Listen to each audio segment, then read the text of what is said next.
జనంలో కూడా ఇప్పుడున్న పరిస్థితులు తగ్గగా మంచి పాట చేయాల. పాకిస్తాన్ పహల్గామ్లో మన మారణ హోమం జరిగింది.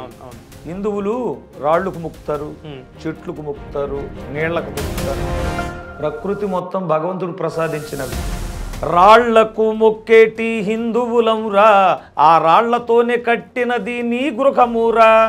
ఉండనంటవా ఇల్లు కూల్చుకుంటవా, నువ్వుండనంటవా ఇల్లు కూల్చుకుంటవా.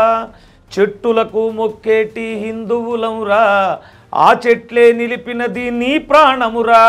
గాలి పీల్చనంటవా ఊపిరాపుకుంటవా.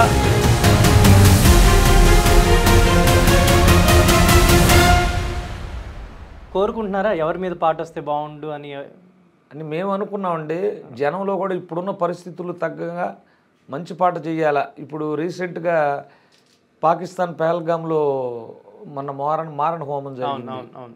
ఇప్పుడు యుద్ధం కూడా చేస్తారని అంటున్నారు. ఇటువంటి టైంలో హిందువుల్ని ఏకతాటి మీదకి తీసుకురావాలి. అసలు మీలో శక్తి, హనుమంతుడు ఉన్నాడు, ఆయన శక్తి ఆయనకి తెలియదు అంటారు. ఎవరైనా చెప్తే తెలిసిద్దంట.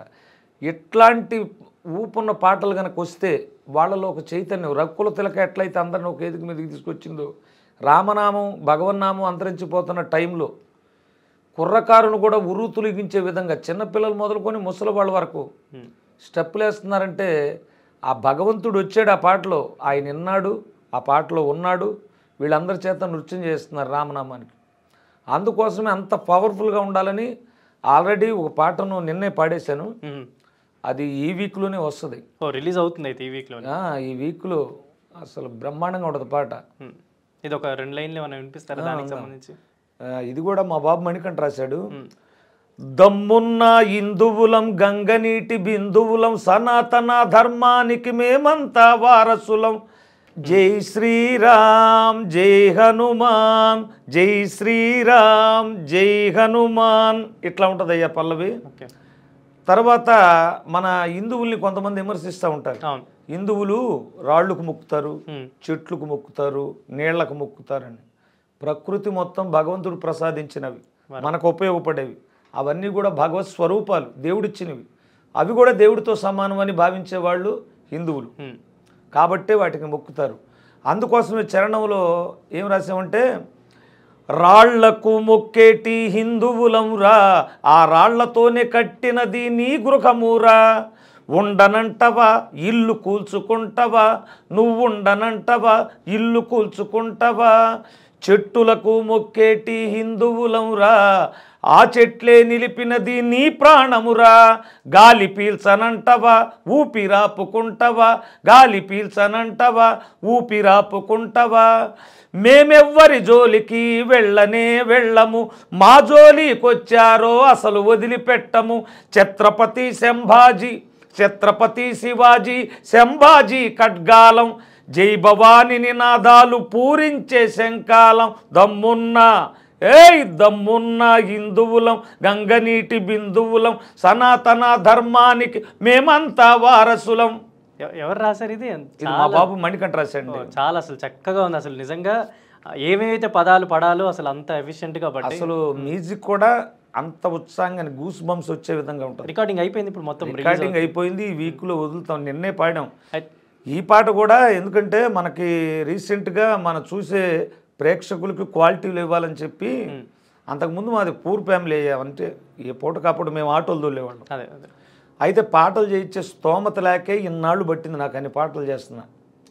తర్వాత ఎట్లాగో ఈ పాటలు మనం లోకల్లో చేసుకోవటం, ఆ తర్వాత ఈ రఘుకుల తిలక హిట్ అవటం. ఇక తర్వాత ఏమైందంటే మంచి క్వాలిటీలో పాట చేయాలనుకున్నాం. అనుకుంటే మన ఒంగోలు దగ్గర చీమకుర్తి పక్కనే మైలవరం అని ఉంది. అక్కడ ఒక బ్రాహ్మణ్ కాకర్ల అశోక్ గారని ప్రతి సంవత్సరం మా ప్రోగ్రాం పెడతారు అయ్యప్ప స్వామి సీజన్లో. వారే రఘుకుల తిలక చూసినప్పుడే అన్నాడు, ఇది వీడియో సాంగ్ చేద్దామండి, మీరు డబ్బులు లేదని ఇబ్బంది పడబాకండి, నేను చూసుకుంటాను అన్నారు. మాకు కారణాల వల్ల ఇల్లు కట్టుకుంటా కుదరలా. తర్వాత ఈ పాట 2 లైన్లు వినిపించాం ఆయనకి. వినిపిస్తే బ్రహ్మాండంగా, ఆయన హైదరాబాద్లోనే ఉంటాడు, కాకర్ల సెక్యూరిటీ పోస్ట్ అని ఉంటారు.